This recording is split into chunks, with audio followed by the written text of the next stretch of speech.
ডাকছে। মাকে বললি কেন ডাকছে? মাগো, বলো মা। তুমি আমাকে ডাকছো? হ্যাঁ, আমি তোমাকে সেই কতক্ষণ ধরে ডেকে যাচ্ছি। কেন ডাকছো তাই বলো। এতক্ষণ কোথায় ছিলে মা? কেন সখীকে নিয়ে ওই তো একটু ফুল বাগানে খেলা করতে গেছিলাম। শুধু খেলাধুলা করলেই হবে, লেখাপড়া করতে হবে না মা? আইসে একটু খেলা করতে গেছি আর লেখাপড়া করতে হবে। শোনো মা, বলো। লেখাপড়া তো করতেই হবে, হ্যাঁ। বড় যখন হয়েছি সবকিছুই করতে হবে। মা, একটু কথা বলতে চাই। এখন কোনো কথা নয় মা, অনেক বেলা হয়েছে।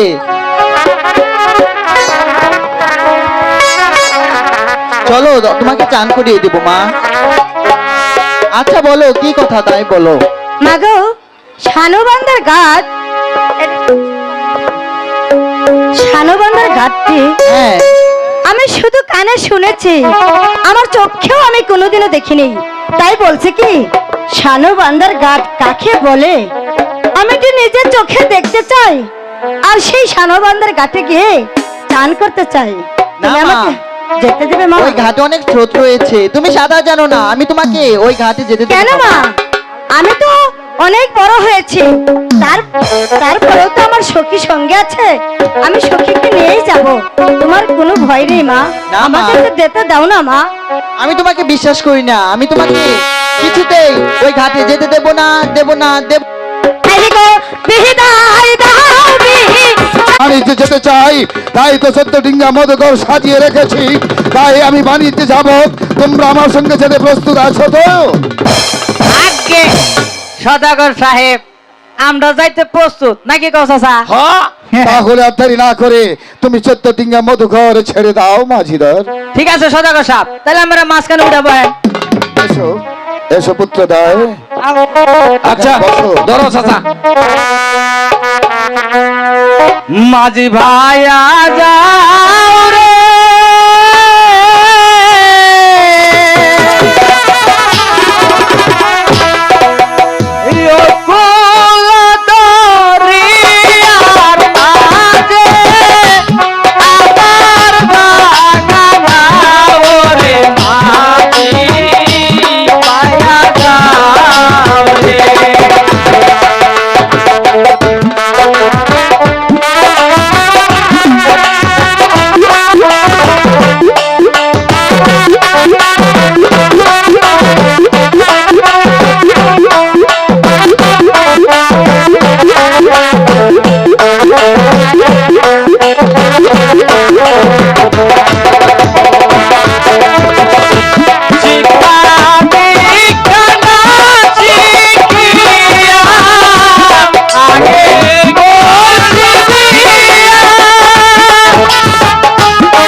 আজ আমরা 3 নদীর মোহনায় এসে পৌঁছে গেছি।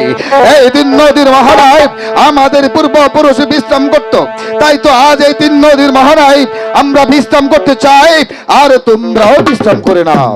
ঠিক আছে সদাগর সাহেব। চাচা কও বাতিজা, নাও আমরা লোককে ডাক গাইরা নই ভালো করে, বুঝছো?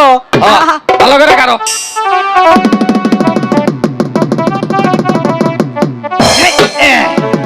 পাড়াটা গাইলো।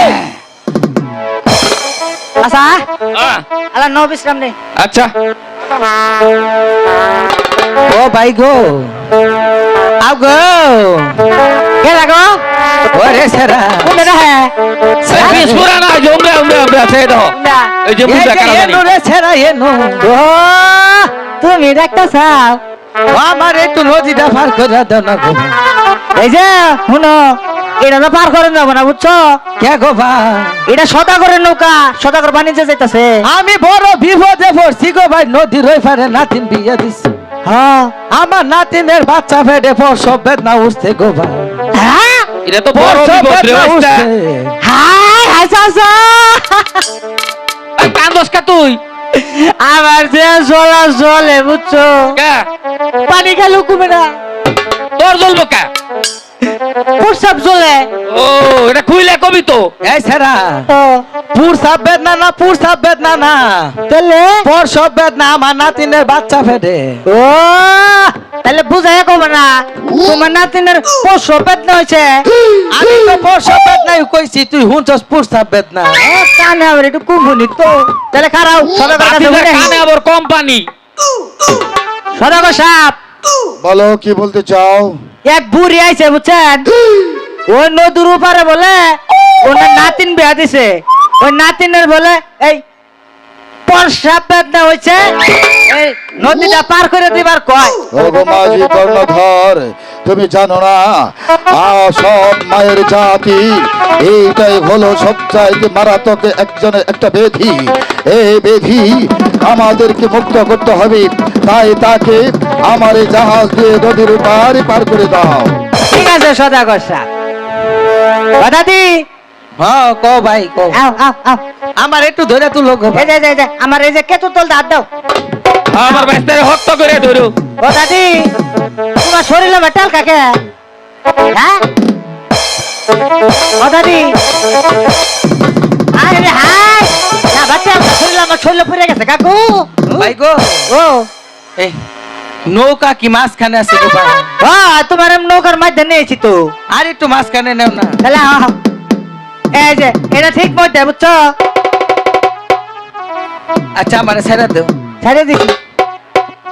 বুঝলাম না কিছু, আমার তেল কাকে পুরো আমার যে শোল থাকবো ফক মতো নরম নরম। পুরা মানুষ তো এমনি খাই।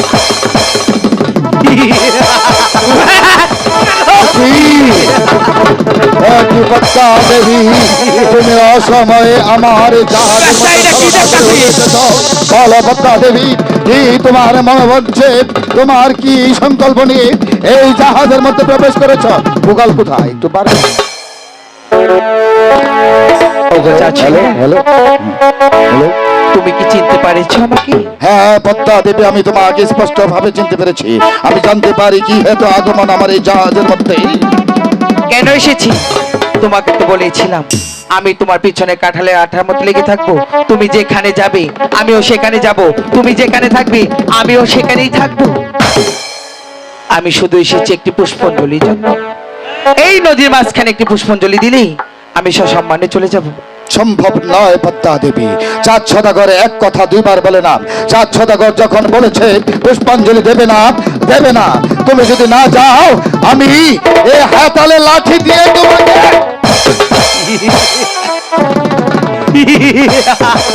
কি? এই চাঁদ সদাগর, তুই এখন চাইলেও আমার না, না, কিচ্ছু না, করতে না, পারবি না, না। না, না, না, না, পদ্মা দেবী না। তুমি যে সেই হাতালে লাঠি তোমার সেই রাজপ্রাসাদে রেখে এসেছো, ও ঠাকুর, এ কি ভুল আমি করলাম? আমার হেতালে লাঠিখানা রেখে এসেছি, এখন আমি তুমি কি করব? আমি ও গো ঠাকুর, ও গো ঠাকুর, তুমি আমাকে রক্ষা করো। না না না না না না না পদ্মা দেবী, তুমি অমন করে বলো না, তুমি চলে যাও, চলে যাও। চলে যাব? আমিও তো তোমাকে এমন করে কাকতি নৃত্য করে বলেছিলাম, তখন কি তুমি আমাকে পুষ্পাঞ্জলি দিয়েছিলে? ও গো পদ্মা আমাকে দেবী, দিয়েছো ধিক্কার, করেছো অপমান, কুকুরের মতো তাড়িয়ে বাড়ি করে দিয়েছিলে। এখন তোমার সেই অহংকার কোথায় গিয়েছে চাচ্ছ দেখো? না পদ্মা দেবী, আমি তোমাকে অনুরোধ করছি, তুমি যাও, যাও, বেরিয়ে যাও। তুমি তুমি বেরিয়ে যাবো? অযথায় অযথায় তুমি আমার এই জাহাজে থেকো না। তোমার সংকল্প তুমি চরিতার্থ করো না, কেননা তুমি তুমি চলে যাও, আমি তোমাকে অনুরোধ করছি। আমিও তো তোমাকে অনুরোধ করছি, আমাকে একটি পুষ্পাঞ্জলি দিয়ে দাও, আমি চলে যাব। চাঁদ সদাগর ভাঙবে তবু মচ খাবে না। ওগো পদ্মা দেবী, আমি যে হাতে আমার দেবের দেবে মহাদেবের প্রভু শিব ঠাকুর নামে পুষ্পাঞ্জলি অর্পণ করেছি, সেই পুষ্পাঞ্জলি অর্পণ করতে গিয়ে আমি লক্ষ লক্ষ টাকা খরচ করেছি। এই 7 সদাগর আজ কি করে আহার আদি সম্পূর্ণ একটা দেবীকে পুষ্পাঞ্জলি দেবে? আচ্ছা, তাহলে তোমার কি মনে আছে আমি কি বলেছিলাম? তাহলে তুমি তোমার 6টি সন্তানের মৃত্যু তোমার চোখের সামনে দাঁড়িয়ে দাঁড়িয়ে দেখো। না, মৃত্যু জন্ম মৃত্যু দিয়ে এদিন বিধাতা দিয়ে যদি আমার প্রভুর নামে আমি পূজা দিয়ে থাকি, তাহলে যদি আমার মৃত্যু এখানে হয়ে যায়, সে যদি ইচ্ছা করে আমি সেই মৃত্যুতে আমি হাসি মুখে বরণ করে নেব, তবু আই 4 সদাগর তোমাকে পুষ্পাঞ্জলি দেবে না, দেবে না, দেবে না। আমি দেখে নেব তোমার কোন প্রভু তোমার 6টি সন্তানকে তোমার বুকে আগলে রাখে। তাহলে তুমিও দেখে নাও না, না, এই না, পদ্মা দেবী কি না, জিনিস। না, না, না। ওরে রে